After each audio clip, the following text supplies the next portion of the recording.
Bonjour et bienvenue dans cette nouvelle vidéo. Alors aujourd'hui, on va répondre à une question qui finalement préoccupe quand même pas mal de gens parce que je reçois très régulièrement des questions à ce sujet. Et cette question c'est qu'est-ce qui se passe quand on a la cuspide d'une maison qui est très proche d'un changement de signe? Alors, dit autrement, parce que les questions ne sont pas formulées comme ça, hein. La plupart du temps, ça concerne la maison 1 d'ailleurs, et on va me demander, on va me dire, ben voilà, j'ai l'ascendant dans le Verseau par exemple, mais il est très très proche du Capricorne, il est au tout début du signe du Verseau. Est-ce que ça change quelque chose à l'interprétation? Ou à l'inverse, il est tout à la fin du Verseau, très proche du Poisson, donc pareil, est-ce que ça change quelque chose? Donc aujourd'hui, on va répondre à cette question, et pour que ce soit plus clair finalement, j'ai séparé la vidéo en deux. Une première partie où je vais expliquer de manière très générale pour toutes les maisons, parce que bien évidemment ça concerne toutes les maisons, qu'est-ce qui se passe quand vous avez la cuspide d'une maison proche d'un changement de signe. Et puis en deuxième partie, eh bien, on verra signe par signe, on verra les 12 signes, donc du bélier au poisson. Qu'est-ce qui se passe quand vous avez votre ascendant? Je prendrai la maison 1, il faut bien prendre un exemple. Donc j'ai pris la maison 1 parce que c'est là où il y a le plus de questions. Donc qu'est-ce qui se passe quand vous avez votre ascendant très proche du début du signe ou très proche de la fin du signe pour tous les signes? Alors pour ceux qui ont l'habitude de regarder uniquement leurs signes, je vous invite, parce que cette fois-ci, à regarder quand même, enfin à écouter plutôt les deux premiers signes, c'est-à-dire le bélier et le taureau, parce que je vais un peu plus détailler la mécanique de ces deux signes, c'est les deux premiers, surtout pour expliquer enfin, la différence qu'il peut y avoir entre, par exemple, un bélier qui est en toute fin de signe, très proche du taureau, ou un taureau en tout début de signe, très proche d'un bélier. Est-ce qu'il y a une différence entre les deux, ou est-ce que finalement c'est pareil, ou pas presque pareil? Excusez-moi. Donc, je vous invite à écouter ces deux signes, et puis après, bien évidemment, vous irez à votre signe, ou vous écouterez tous les signes comme vous voulez, sachant que ça va aller très vite, hein, c'est juste des exemples pour que vous ayez une idée de comment on pourrait interpréter finalement ces signes par rapport à une cuspide qui est bien ancrée au milieu d'une maison. Alors, on commence tout de suite par rappeler déjà qu'est-ce que c'est qu'une cuspide, hein, pour ceux qui l'auraient oublié. C'est tout simplement le début d'une maison, là où commence la maison. C'est le degré précis où débute la maison. Alors, on a souvent l'habitude de dire que c'est la porte d'entrée de la maison, et c'est une très bonne image parce que finalement, c'est comme la porte d'entrée de chez vous, hein. C'est-à-dire, vous avez votre porte d'entrée, bon, eh bien, 5 cm avant ou 2 cm avant la porte d'entrée, vous n'êtes pas chez vous, hein. Vous êtes soit à l'extérieur, soit sur le palier, mais vous n'êtes pas chez vous. Alors que de l'autre côté de la porte, même si c'est 2 cm après la porte, vous êtes chez vous. C'est pareil pour une maison astrologique, c'est-à-dire que la cuspide, c'est la porte d'entrée. Quelques degrés, alors quand je dis très proche, c'est vraiment 2 degrés maximum. C'est 1 degré et demi max, alors on va jusqu'à 2, mais voilà, si vous êtes 2 degrés 1, 2 degrés 2, 2 degrés 3, certes vous êtes proche de 2 degrés, mais voilà, ça fait déjà beaucoup. Donc je mets une limite à 2 degrés au-dessus, ou 2 degrés avant ou 2 degrés après, parce que sinon après ça n'a plus de sens. Donc c'est vraiment, quand on est très très proche de la cuspide, eh bien, à ce moment-là, bon, voilà, vous êtes soit pas encore dans la maison, soit après la maison, mais vous êtes quand même très proche. Donc, la cuspide d'une maison se trouve toujours dans un signe. Et ce signe est extrêmement important parce que c'est lui qui va indiquer finalement comment vous fonctionnez dans la maison, donc dans le domaine concerné par la maison. Il va indiquer votre comportement, vos attitudes, etc. dans ce domaine-là précisément. Alors, précision importante, les attitudes que vous adoptez dans une maison sont des attitudes naturelles, c'est-à-dire que vous n'allez pas, ce ne sont pas des attitudes volontaires, ce n'est pas réfléchi, comment dire, vous ne le faites pas consciemment, vous ne choisissez pas consciemment, voilà, c'est ce que je cherche à dire, d'agir comme ceci ou comme cela. C'est vraiment quelque chose qui se fait de manière innée sans que vous y pensiez. Alors, je vais vous donner un exemple pour que ça soit plus clair. On va prendre, mettons, la maison 4. Bon, imaginez que vous ayez votre maison 4 en Verseau. Alors, la maison 4, de manière très très très résumée, c'est le foyer, hein. Bon, imaginez que vous ayez votre maison 4 en Verseau, ça veut dire que pour vous, votre foyer est un lieu de liberté, est un lieu d'indépendance. Donc, toutes les personnes, déjà vous êtes assez indépendant dans ce domaine de votre vie, vous voulez avoir votre liberté, mais vous accordez aussi beaucoup de liberté, beaucoup d'indépendance aux autres. Hein. C'est ça le signe du Verseau. Il est indépendant, mais il autorise les autres à avoir beaucoup d'indépendance, justement pareil. Donc, quand je dis les autres membres de votre foyer, ben, ça peut être vos enfants, votre femme, votre chien, votre chat, enfin tous les gens qui sont dans votre foyer. Vous, naturellement, vous leur laissez beaucoup de liberté, beaucoup d'indépendance. Mais vous n'allez pas vous lever tous les matins en vous disant « Bon, alors, qu'est-ce que je vais faire pour qu'ils soient plus libres ou plus indépendants aujourd'hui ?» Vous voyez, non, ça se fait naturellement. Naturellement, vous faites en sorte que les gens soient assez libres et indépendants dans le foyer. Donc, la cuspide, le signe dans lequel se trouve la cuspide va indiquer la manière dont vous fonctionnez dans cette maison. Là où ça se complique, c'est justement quand la cuspide se trouve très proche de la fin d'un signe ou très proche du début d'un signe, parce que c'est comme si finalement elle se trouvait un petit peu à cheval sur les deux signes. Donc, comment est-ce qu'elle fonctionne? Est-ce qu'elle fonctionne comme le signe dans lequel elle se trouve, ou est-ce que eh bien, elle fonctionne déjà ou encore dans le signe qui est à côté? Alors, justement, il y a les deux cas de figure. Eh bien, soit vous avez la cuspide qui se trouve tout à la fin d'un signe, et donc effectivement, c'est comme si la personne recevait déjà l'influence du signe d'après. C'est-à-dire que bien sûr, elle fonctionne naturellement selon le signe dans lequel se trouve la cuspide, mais il y a un effet de porosité, un petit peu comme si déjà elle recevait l'influence du signe d'après. C'est un petit peu, je vais vous donner un exemple, comme les saisons. Bon, admettons, on est à la fin de l'hiver, voilà, donc on est quand même en hiver, il fait froid, on a les bonnets, on a les vestes, etc. Mais en même temps, on sent un petit peu le côté printanier qui arrive. Les jours sont plus longs, l'air est plus doux, vous voyez, il y a un petit avant-goût de printemps. De temps en temps, bon, ben, on retire les bonnets, on retire les manteaux, voilà, il y a des petites journées où il fait beau. Et donc, on a ce petit côté un petit peu printanier, même si on est encore en hiver. Maintenant, quand la cuspide, deuxième cas de figure, se trouve tout au début d'un signe, et bien là, il y a ce qu'on appelle un effet d'héritage. C'est-à-dire, c'est un petit peu comme si, finalement, vous aviez encore des traces, finalement, du signe précédent. Alors, bien sûr, vous fonctionnez avec le signe dans lequel se trouve la cuspide, mais on a encore des traces. Alors là, si je reprends mon image sur les changements de saison, là, vous êtes déjà au printemps, c'est bon, ça y est, on y est, mais il faut faire attention, parce que de temps en temps, il peut y avoir encore des gelées hivernales, hein, on le sait, tant que les seins de glace ne sont pas passés, il peut y avoir des gelées, il peut faire froid, donc on est au printemps, mais il faut faire attention. Eh bien, les seins de glace en astrologie, c'est 2 degrés.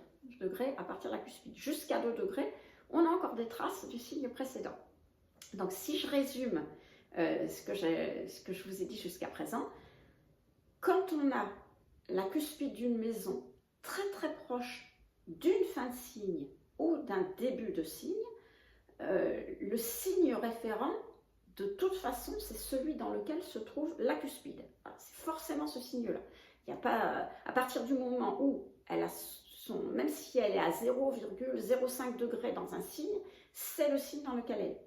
Mais en même temps, on a encore, si vous préférez, par un effet de porosité, des traces où on reçoit déjà l'influence du signe qui était avant ou qui arrive, un petit peu comme une couleur quand vous changez, vous avez un ton différent, vous voyez, maintenant vous avez du rouge, là vous pouvez avoir un rouge un petit peu plus clair, ou un petit peu plus foncé, ou un petit peu plus rosé, ou un petit peu plus orangé, vous voyez.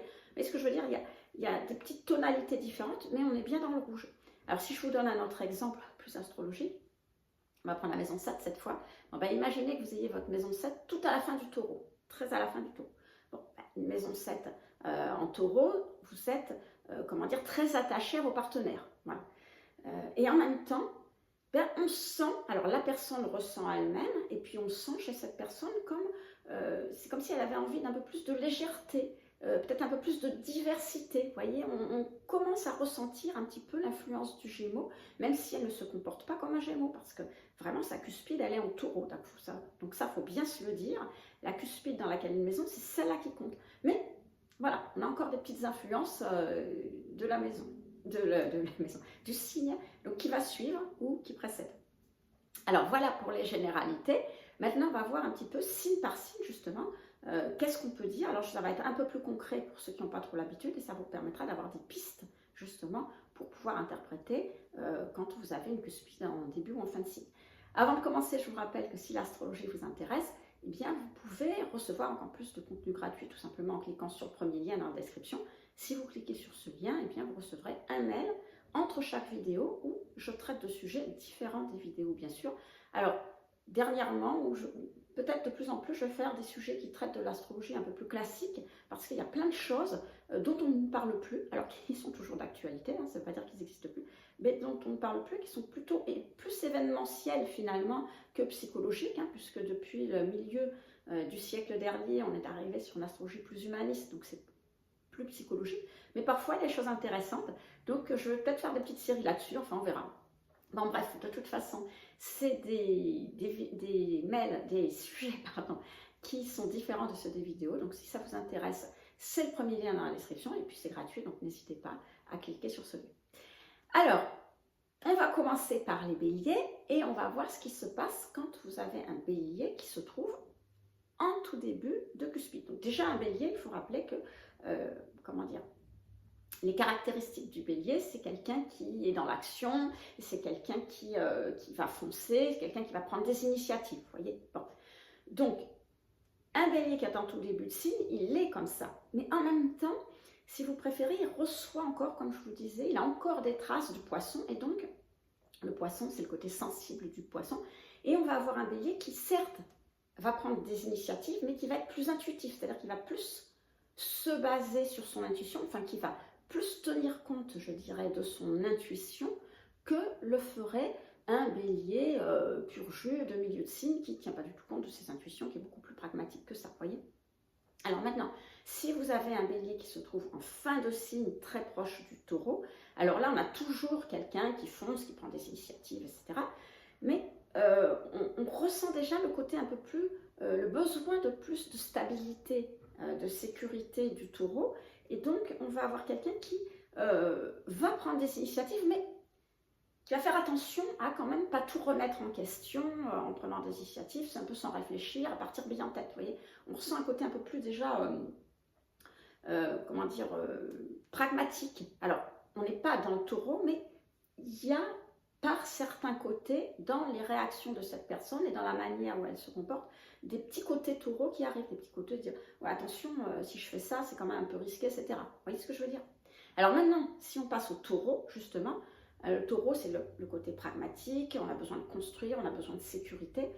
Et s'il se trouve en tout début du bélier, notre taureau, qui est quand même un signe qui bouge peu, c'est un signe fixe, qui a besoin qui n'aime pas le changement, en tout début de taureau, donc très proche du bélier, on a encore des traces de l'énergie bélier et donc on a quelqu'un qui est capable justement de prendre plus d'initiative qu'un véritable taureau pour justement conserver ou assurer sa stabilité.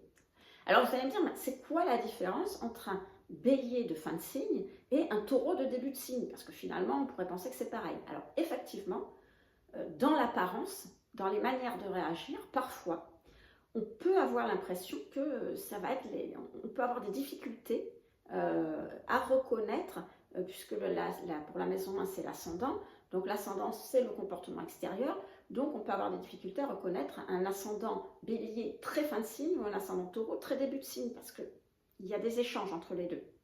Mais il y a une différence fondamentale, c'est que si vous êtes bélier fin de signe, vous avez un comportement bélier, donc vous êtes avant tout quelqu'un qui va foncer et qui va vouloir prendre des initiatives. Alors certes, parfois, vous ferez un peu plus attention, vous n'allez pas toujours partir bille en tête, il y a certains moments où vous allez quand même réfléchir, mais vous avez plutôt cette tendance fondamentale à avancer. Alors que si vous êtes un ascendant taureau début de signe, certes, vous êtes capable de prendre des initiatives pour assurer votre sécurité ou votre stabilité ou la conserver, mais vous êtes d'abord et avant tout un taureau. C'est-à-dire que ce qui compte chez vous, vous êtes quelqu'un de plus pragmatique, vous n'êtes pas un fonceur, vous n'êtes pas quelqu'un qui fonctionnait comme ça, vous êtes quelqu'un qui est plus solide, et même si vous êtes capable de prend plus d'initiative qu'un taureau pur jus, vous êtes quand même fondamentalement quelqu'un de taureau. Vous voyez ce que je veux dire? C'est ça vraiment la différence entre les deux. Donc, de temps en temps, on peut se demander, mais sur l'ensemble, ils ont bien un comportement l'un bélier et l'autre taureau. Donc maintenant, notre taureau qui se trouve en fin de signe, lui va commencer à recevoir l'influence du Gémeaux, le côté un peu plus léger, vous voyez, un petit peu plus pétillant, un petit peu plus communicant aussi. Et donc, justement, on aura un taureau qui sera plus capable d'échanger, plus sociable, on va dire, qu'un vrai taureau voilà, alors, ce sont des gens très sympathiques, etc., mais ils n'ont pas ce côté vraiment communicatif, etc., du vrai Gémeaux, vous voyez. Donc là, on a un petit peu ce côté-là, on est un petit peu plus dans la communication et puis dans la légèreté. Alors, si on passe au Gémeaux, alors un Gémeaux, tout début de signe, donc c'est quelqu'un, le Gémeaux, comme je vous ai dit, léger, curieux, pétillant, mais en tout début de signe, on reçoit encore l'influence du taureau, donc le côté pragmatique, matérialiste du taureau, et donc on a plein d'idées, hein, c'est ça le Gémeaux, il a plein d'idées, et il va avoir des idées quand même plus concrètes. Vous voyez, on est encore dans quelque chose de très matérialiste. Alors qu'un Gémeaux de fin de signe qui se rapprochera du Cancer, le Cancer c'est l'empathie, c'est la sensibilité, c'est la compassion, c'est le côté très, très affectif justement. Et bien justement là on aura un Gémeaux plus affectif, ce qui n'est pas le cas des Gémeaux. Les Gémeaux sont très sociaux, de certaine façon ce sont des êtres sociaux, hein. Ce sont des signes d'air, mais pas du tout dans l'émotion et pas du tout dans l'affect. Ben là, un Gémeaux de fin de signe, oui, aura plus un côté affectif qu'un autre Gémeaux. Le Cancer, lui, le Cancer de début de signe, alors le Cancer, je vous l'ai dit, hein, empathique, compatissant, etc. Le Cancer de début de signe reçoit encore l'influence du Gémeaux, du côté communicant, etc. Donc, c'est quelqu'un qui sera beaucoup plus capable de communiquer, d'exprimer ses émotions par la parole. Parce qu'en fait, le Cancer, il ressent beaucoup d'émotions, vous savez, ça fluctue, voilà, en haut, en bas, etc. Mais il a du mal, il les ressent, mais il a du mal à les exprimer. Un Cancer très proche des Gémeaux, justement, grâce à cette influence du côté communicant, pourra plus facilement exprimer ses émotions, alors qu'un Cancer de fin de signe, très proche du Lion, sera beaucoup plus créatif. Et donc, dans ce cas, vous savez, le Cancer, c'est l'imagination, il sera capable peut-être d'en faire quelque chose avec ce côté très créatif du Lion, voyez. Alors, si je passe au Lion, le Lion, c'est le côté brillant, c'est le côté flamboyant, etc. C'est le leader aussi, hein. Le Lion, c'est un leader. Eh bien, très proche du Cancer, on a encore le côté, je vous ai dit, empathique, etc. Et donc, dans ces cas-là, on aura un Lion qui va être plus protecteur, un leader plus protecteur qu'autoritaire, parce qu'il y a encore ce côté affectif du Cancer. Alors qu'un Lion de fin de signe va se rapprocher de la Vierge est plus réservée, la Vierge est quelqu'un qui n'a pas confiance en elle, qui est plus modeste aussi. Et donc vous savez que le Lion, lui, comme je vous l'ai dit, il est brillant, hein, il a besoin d'être reconnu, etc. Mais grâce à l'influence un petit peu, la modestie, on va dire, de la Vierge, côté un peu plus réservé, il sera capable de canaliser cet ego un petit peu. Et on a quelqu'un de moins flamboyant. Il a toujours ce besoin, mais c'est beaucoup moins visible, grâce au côté Vierge. Pardon. On passe à la Vierge. Donc la Vierge, quelqu'un de très... C'est l'analyste, quelqu'un de logique, de pragmatique, beaucoup dans l'aide aux autres et assez réservé, assez modeste. Si elle est très proche du Lion, elle reçoit cette confiance, elle sera beaucoup plus confiance en elle parce qu'elle reçoit cette confiance en soi qu'ont les signes de feu. Les signes de feu comme le Lion, mais le Bélier et le Sagittaire, c'est pareil. Donc il y a une certaine confiance en elle qui va lui permettre justement de compenser ce côté peu sûr d'elle que peut avoir une vraie Vierge. On a quelqu'un de plus à l'aise, vous voyez. Alors qu'une Vierge de fin de signe sera plus proche de la Balance. Et donc la Vierge, on a cette lucidité critique, je dirais. Je reparlerai juste un petit peu après de la critique. Mais donc la Vierge veut vous aider, veut que vous vous perfectionnez, et donc va toujours avoir un petit peu côté critique, hein, mais lucide dans le sens où je te dis finalement ce qu'il faut faire pour que tu sois encore mieux. Vous voyez ce que je veux dire? Bon, là, comme on se rapproche de la Balance, bon, on va avoir un côté un peu plus, comment dire, un peu moins réservé, un peu plus sociable et peut-être un peu moins critique. Notre Balance, justement, qui elle est quelqu'un de très diplomate, très dans l'équilibre, très dans l'harmonie, etc. Bien avec la Vierge, très proche de la Vierge, eh bien va être peut-être, comment dire, plus sélective, plus exigeante dans ses relations parce que justement, eh bien, elle a ce côté très lucide que peut avoir une Vierge et que n'a pas forcément la Balance. Vous voyez ce que je veux dire? Alors qu'une Vierge de fin de signe sera très proche du Scorpion. Le Scorpion, c'est quand même c'est la passion, c'est l'intensité. Donc, ses relations vont être beaucoup plus profondes à ce moment-là. Notre Scorpion, lui, qui est... alors, le Scorpion, c'est un passionné. On va dire que généralement, il fait passer la vérité avant les conventions, avant tout le reste. Pour un Scorpion, ce qui compte, c'est ce qui est vrai. Il a besoin il n'aime pas les non-dits, vous voyez, les choses que souvent on fait, ou des mensonges mondains, ou des choses comme ça pour ne pas faire de peine, etc. Non, lui, c'est la vérité crue, quoi qu'il arrive. Donc, s'il est proche de la Balance, qui est quelqu'un d'extrêmement relationnel, eh bien, on va avoir un Scorpion qui va être quand même beaucoup plus diplomate.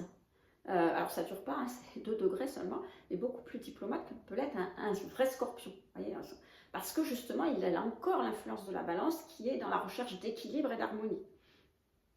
Alors qu'un Scorpion fin de signe, proche du Sagittaire, bien, va recevoir l'influence du côté enthousiaste, comment dire, optimiste, etc. du Sagittaire, et donc il va avoir un Scorpion qui sera moins méfiant et moins critique aussi. Alors j'en profite pour rappeler que le Scorpion a quand même au moins 2 choses en commun avec la Vierge.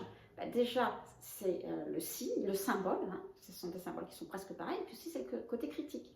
Alors, comme je vous disais, la Vierge, c'est tout simplement parce qu'elle veut vous permettre de vous améliorer, alors que le Scorpion, lui, c'est pour vous transformer. Il veut montrer la vérité en face pour que vous puissiez changer et être vraiment qui vous êtes. Vous voyez ce que je veux dire? Il n'y a pas une notion d'amélioration, mais de transformation. Mais le résultat est le même. Et donc, avec un Scorpion très proche du Sagittaire, bon, voilà, on est moins critique, moins méfiant, plus ouvert, sociable et comment dire, optimiste que peut l'être un Sagittaire, comme peut l'être un Sagittaire. Alors justement, on passe au Sagittaire, donc le côté dynamique, enthousiaste, optimiste.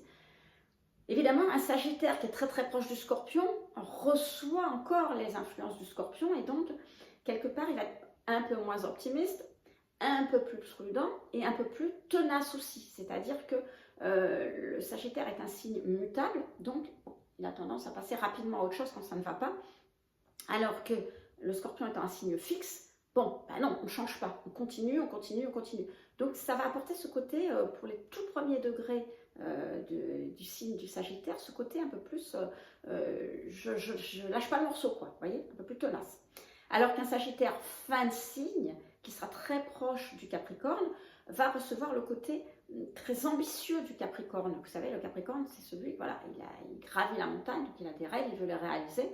Donc le Sagittaire va avoir des projets et ce Sagittaire-là va être plus, comment dire, plus, comment je pourrais dire ça, plus patient, voilà, c'est ça, plus patient peut-être pour arriver à réaliser ses idéaux.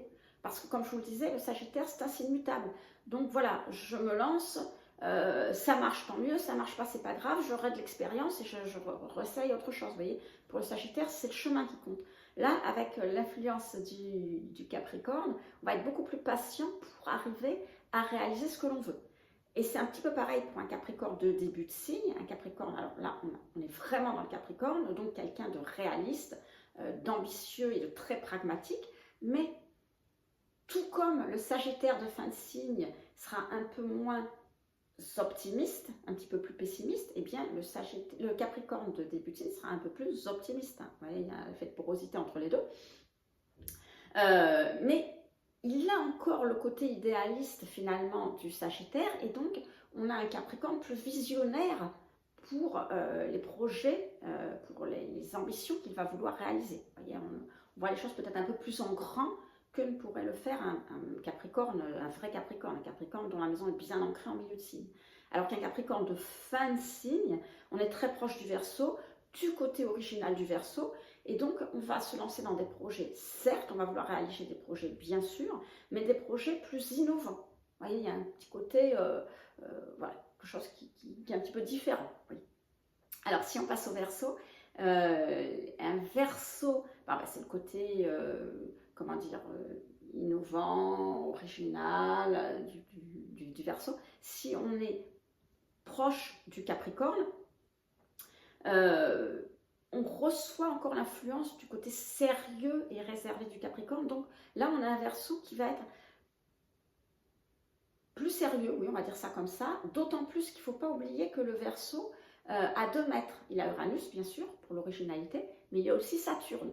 Et donc, un Verseau très proche du Capricorne va recevoir l'influence du Capricorne et va appuyer sur ce côté Saturne.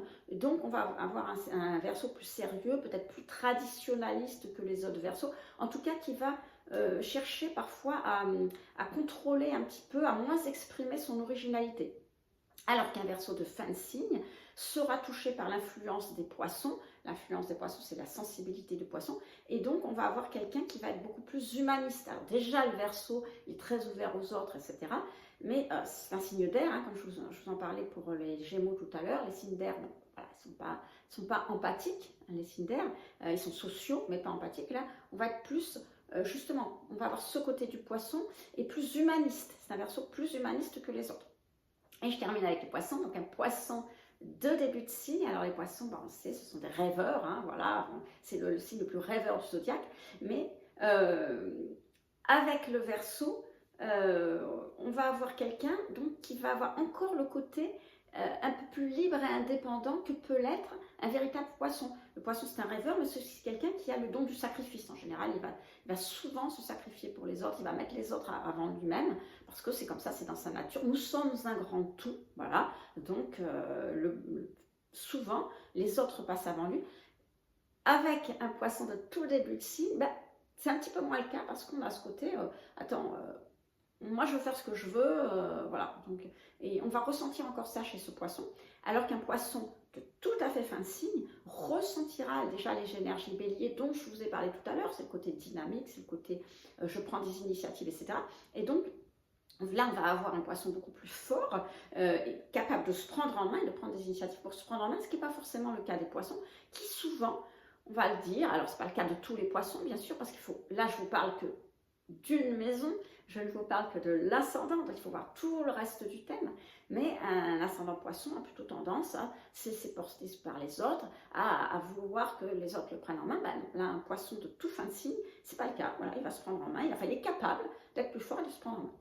Alors voilà les amis, ce qu'on pouvait dire pour finalement, qu'est-ce qui se passe quand vous avez la cuspide qui est proche d'un changement de signe, c'est-à-dire tout à la fin d'un signe, tout au début de signe. Donc on a vu un peu plus en détail et très rapidement, c'est vrai, mais qu'est-ce qui peut se passer finalement pour chacun des 12 signes. N'oubliez pas, et ça c'est le plus important, déjà que c'est valable pour toutes les maisons, ça c'est important, c'est pas spécifique pour l'ascendant, ça sera valable pour toutes les maisons. Je vous ai donné des exemples au début pour la maison 4 et la maison 7, mais c'est valable pour toutes les maisons. Et puis surtout, n'oubliez pas que quand la cuspide se trouve dans un signe, c'est l'influence de ce signe qui est prépondérante. Après, il peut y avoir un effet, une influence en plus, un petit peu plus, une tonalité différente.